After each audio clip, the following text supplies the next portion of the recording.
ترقی، عظمت اور خوشحالی کے لیے اس خطے کے بزرگوں، بھائیوں اور بہنوں نے عظیم قربانیاں دی ہیں، اور رب ذوالجلال سے پاکستان کی فوج کے لیے جس طرح آپ نے کامیابی کے لیے دعائیں کیں، میں سمجھتا ہوں کہ یہ دعائیں تھیں جس سے افواج پاکستان نے ہندوستان کو وہ سبق سکھایا کہ ساری عمر یاد رکھے گا۔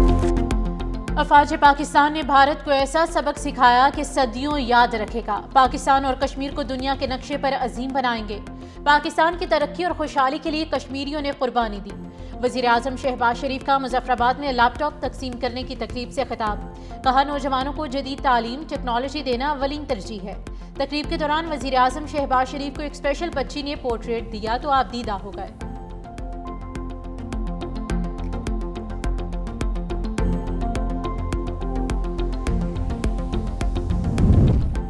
نجکاری سے سرمایہ کاری میں اضافہ ہوگا۔ نجکاری سے پی آئی اے کی عظمت آہستہ آہستہ بحال ہوگی۔ مشیر نجکاری محمد علی کی میڈیا سے گفتگو۔ کہا فیلڈ مارشل سمیت سب کی رہنمائی سے بولی کا مرحلہ مکمل ہوا۔ حکومت کا کام کاروبار کرنا نہیں، اب تک پی آئی اے کے 100 جہاز ہونے چاہیے تھے۔ قومی ایئر لائن کے آپریشنل 18 میں سے 12 طیارے لیز پر ہیں۔ قومی ایئر لائن سالانہ 40 لاکھ مسافروں کو سہولت فراہم کرتی ہے۔ اداروں کی نجکاری کا عمل 20 سال پہلے شروع ہوا۔ وزیر اطلاعات و نشریات عطا اللہ تارڑ نے کہا کہ اب سرکاری خزانے پر نقصانات کا بوجھ نہیں پڑے گا۔ شفاف طریقے سے بولی کا عمل مکمل کیا گیا۔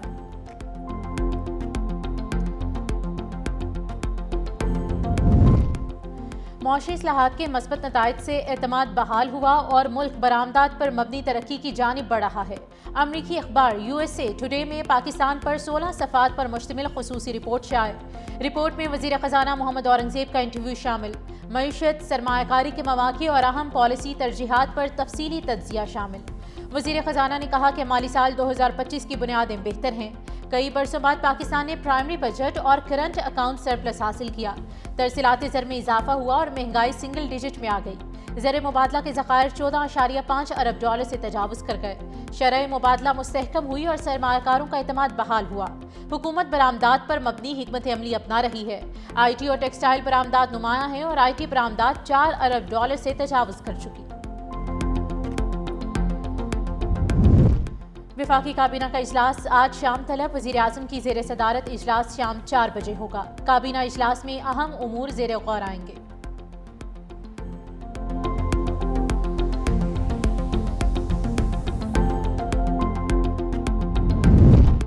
نیشنل ڈائیلاگ کمیٹی نے وزیر اعظم شہباز شریف کی مذاکرات کی دعوت کو خوش آئند قرار دیا۔ کمیٹی نے حکومت سے کوٹ لکھپت جیل میں زیر حراست پی ٹی آئی کی سینئر قیادت کی پیرول پر رہائی کا مطالبہ کیا۔ رہنماؤں میں شاہ محمود قریشی، یاسمین راشد، محمود الرشید، اعجاز چودھری اور عمر چیمہ شامل۔ کمیٹی کا کہنا ہے کہ رہائی سے رہنما مذاکراتی عمل میں مؤثر کردار ادا کر سکیں گے۔ محمود مولوی، عمران اسماعیل اور فواد چودھری کا رد عمل بھی سامنے آ گیا۔ مذاکرات کی کامیابی کا دار و مدار اعتماد سازی کے بامعنی اقدامات پر ہے اور اعتماد سازی کے بغیر مذاکرات پائیدار نہیں ہو سکتے۔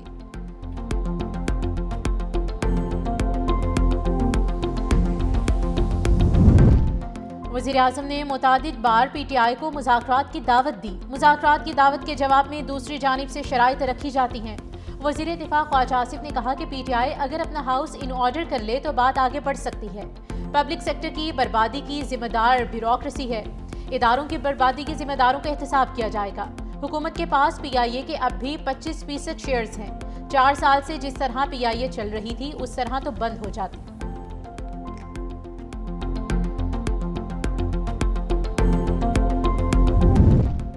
ہم نے ہمیشہ آئین اور قانون کے دائرے میں رہ کر جدوجہد کی۔ آئین ہمیں پرامن احتجاج کا حق دیتا ہے۔ ہم یہ حق ہر صورت استعمال کریں گے۔ وزیر اعلیٰ خیبر پختونخوا سہیل آفریدی کا انصاف اسٹوڈنٹس فیڈریشن سے خطاب۔ کہا سازشی عناصر نوجوانوں کو اشتعال دلانے کی کوشش کریں گے۔ نوجوان ملک دشمن بیانیے اور منفی پروپیگنڈے سے ہوشیار رہیں۔ غلط سیاسی کلچر اور انتشار کی سیاست انہی کرپٹ عناصر نے متعارف کروائی ہے۔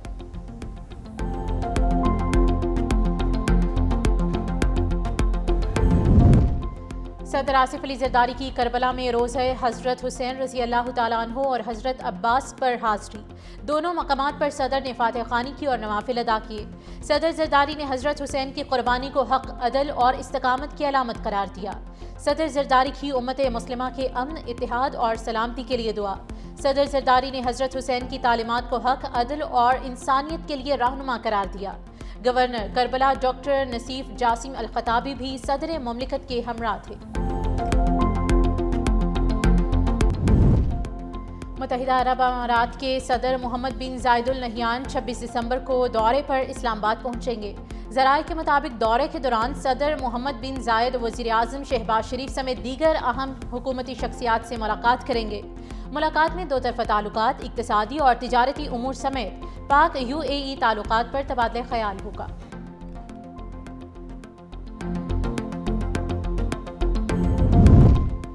پراپرٹی آنرشپ آرڈیننس کے تحت کارروائیوں کے خلاف درخواست پر سماعت۔ Chief justice Lahore high court justice Aliya Neelam نے درخواستوں پر سماعت کی۔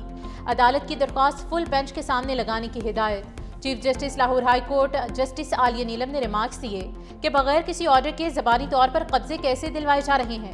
کیا اگر یہ عدالت بغیر آرڈر کے آپ کو کچھ کہے تو آپ مان لیں گے؟ سرکاری وکیل بتائیے کہ کیا زبانی احکامات ٹرائیبیونل نے جاری کیے؟ تقریباً 2.5 ماہ بعد آپ نے ٹرائیبیونلز کا نوٹیفیکیشن کیا، ابھی تک آپ کے ٹرائیبیونلز نے کام نہیں شروع کیا۔ کیا یہ اختیارات سے تجاوز نہیں ہے؟ کیا قانون کا غلط استعمال نہیں ہو رہا؟ پیرا کیسے قبضے دلوا رہا ہے؟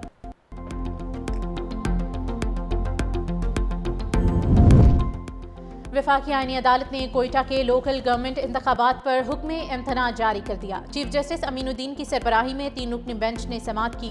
جسٹس عامر فاروق اور جسٹس علی باقر نجفی بینچ میں شامل۔ وکیل درخواست گزار کامران مرتضیٰ نے کہا کہ کوئٹہ میں حلقہ بندیاں 2017 والی مردم شماری کے تحت ہوئی۔ اب 2023 کی مردم شماری نوٹیفائی ہو چکی ہے۔ انتخابات نئی حلقہ بندیوں کے تحت ہونے چاہیے۔ عدالت نے حکم امتناع جاری کرتے ہوئے فریقین کو نوٹس جاری کر دیا۔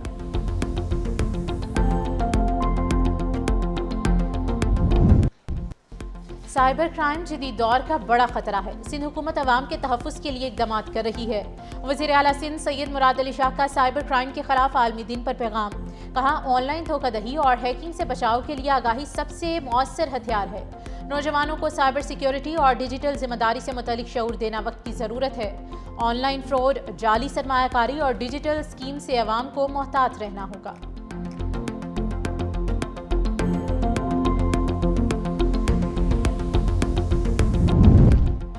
حکومت سندھ کراچی کو جدید، پائیدار اور ترقی یافتہ بنانے کے لیے پرعزم ہے۔ سینئر وزیر سندھ شرجیل انعام میمن کہتے ہیں کہ کراچی کی ترقی حکومت کی اولین ترجیح ہے۔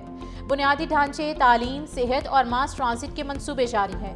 شاہراہ بھٹو کو ریڈور، ملیر ندی پل، انڈر پاسز اور فلائی اوورز پر کام جاری ہے۔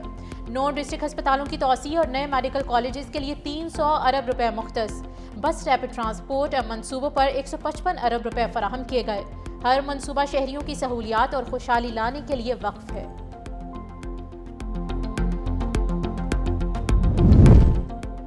عالمی اور مقامی مارکیٹس میں سونے اور چاندی کی قیمتوں میں اضافہ۔ فی تولہ سونے کی قیمت 2000 روپے اضافے کے بعد 4,72,562 روپے ہو گئی، جبکہ 10 گرام سونے کی قیمت میں 1,714 روپے بڑھ کر 4,05,402 روپے تک پہنچ گئی۔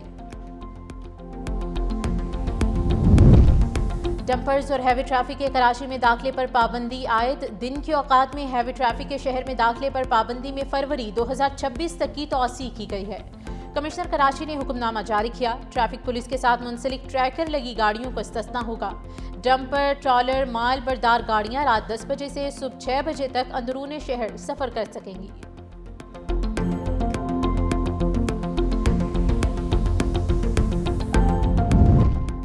افغان طالبان رجیم نے افغانستان کی معیشت تباہ کر دی۔ اقوام متحدہ نے انتباہ جاری کر دیا۔ رپورٹ کے مطابق 2025 کے اوائل میں GDP میں 6.5% کمی، بے روزگاری 75% اور 3 کروڑ سے زائد افراد شدید غربت کا شکار ہیں۔ افغانستان عالمی بینکاری نظام سے باہر ہے اور انسانی حقوق کے بغیر طالبان کی مالی یا قانونی حیثیت نہیں۔ اقوام متحدہ نے کہا ہے کہ TTP اور داعش خراسان افغان سرزمین سے دہشت گرد کارروائیوں میں سرگرم ہیں۔ اقوام متحدہ کی رپورٹ میں پاکستان کا موقف درست ثابت ہوا۔ ہندوتوا نظریے کے زیر اثر بھارت اقلیتوں کے لیے غیر محفوظ ریاست بن چکا ہے۔ کرسمس منانے پر انتہا پسندوں کی مسیحی برادری کو دھمکیاں۔ دہلی میں بجرنگ دل کے شرپسندوں نے کرسمس کے تہوار کے دوران مسیحی خواتین اور بچوں کو ہراساں کیا۔ ماضی میں بھی مختلف ریاستوں میں مسیحی برادری خوف و ہراس میں مبتلا رہی۔ عالمی جریدے دی ڈپلومیٹس کے مطابق بھارت میں مسلم اور مسیحی برادری کے خلاف انتہا پسندانہ واقعات بڑھ چکے ہیں۔ 2014 کے بعد بھارتیہ جنتا پارٹی کے برسر اقتدار آنے کے بعد اقلیتوں کے خلاف مظالم میں اضافہ ہوا۔